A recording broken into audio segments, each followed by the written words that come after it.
ఐఏఎస్లంటే ప్రొఫెషనల్గా హుందాగా జవాబుదారీతనంగా ఉండాలి. కానీ వారు ఎందుకంత దిగజారుతున్నారనే చర్చ మొదలైంది. ప్రజల ముందు ఎందుకంత చులకనగా మారుతున్నారు? సమాజానికి ఏం మెసేజ్ ఇస్తున్నారు? చివరికి ప్రభుత్వం హెచ్చరించవలసిన పరిస్థితిని ఎందుకు తీసుకొచ్చారు కొందరు అధికారులు?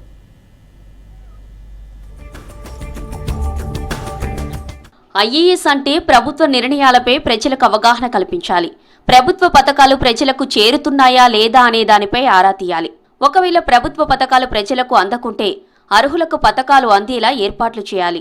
కానీ ఐఏఎస్ అధికారుల్లో కొంతమంది చేసే బాధ్యతారహిత పనులతో హుందాతనం కోల్పోతున్నారు. గత ప్రభుత్వ హయాంలో కొంతమంది అధికారులు పాలకులకు వత్తాసు పలకడం, వాళ్లకు అనుకూలంగా పనిచేయడంపై పెద్ద ఎత్తున విమర్శలు వచ్చాయి. కాంగ్రెస్ హయాంలో కూడా కొంతమంది అధికారులు అదే తరహాలో వ్యవహరించే ప్రయత్నం చేసే వాళ్లకు వార్నింగ్ ఇచ్చింది రాష్ట్ర సర్కార్.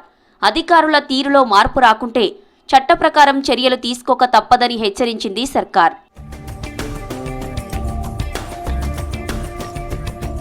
ఈ మధ్యకాలంలో కాంగ్రెస్ హయాంలో ఇద్దరు ఐఏఎస్లు వాళ్ల హోదాను మర్చిపోయి వ్యవహరించారు.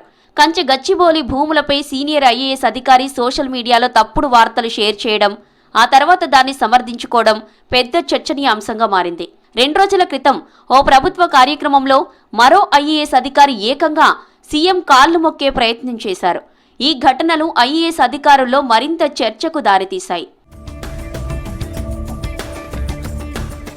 అత్యుత్సాహం ప్రదర్శిస్తున్న కొందరు ఐఏఎస్ అధికారులకు ప్రభుత్వం ఇచ్చిన వార్నింగ్తో ఇక నుంచైనా వారిలో మార్పు రావాల్సిన సమయం ఆసన్నమైంది.